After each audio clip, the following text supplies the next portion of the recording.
I think when it comes to computer, these are the most important things to consider.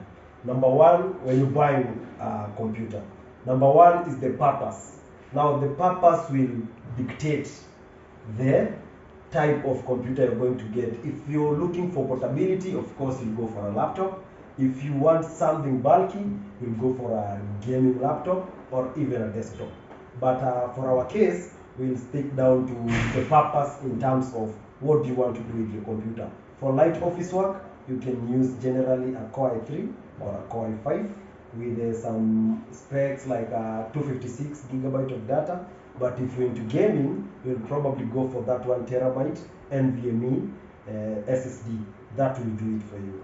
And you'll need a minimum of Core i5 or a Core i7 equipped with a dedicated graphics card. Now this cuts both ways for both gaming and for 3D and also for animation and graphic design. So with that being said, you will stick to number two.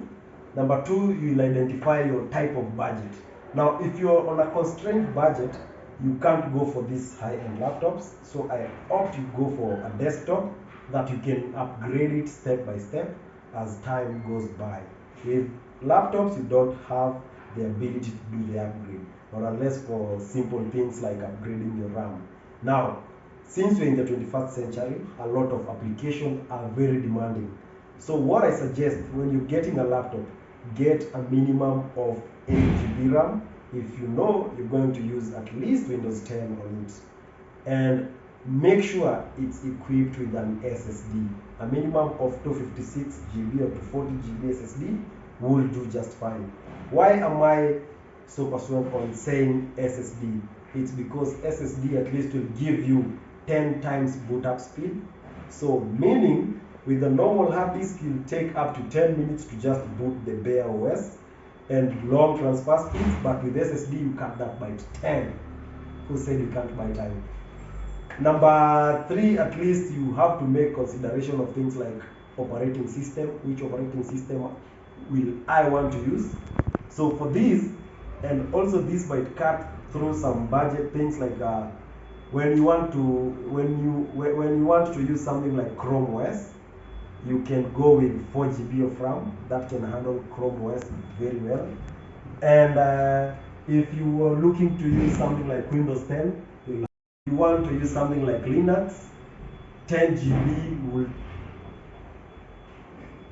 If you want an operating system like Linux, you can get a minimum of 4 GB RAM and that will work just fine.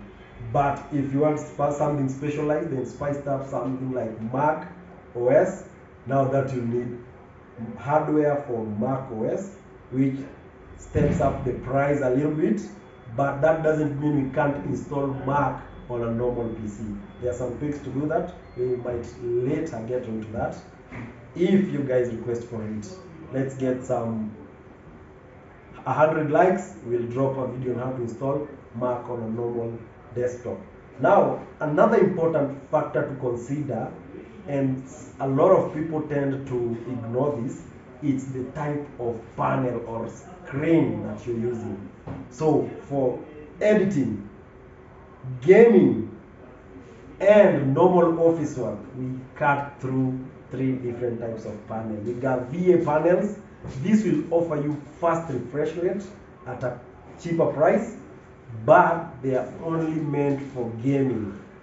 If you try to use a VA panel for something like video editing or animation, you'll end up with work colors, something you can't work with professionally when you're doing editing and color grading. But for faster refresh rates, it makes fluid gaming experience. It becomes very easy for you to game and to interact, especially for fast-paced games.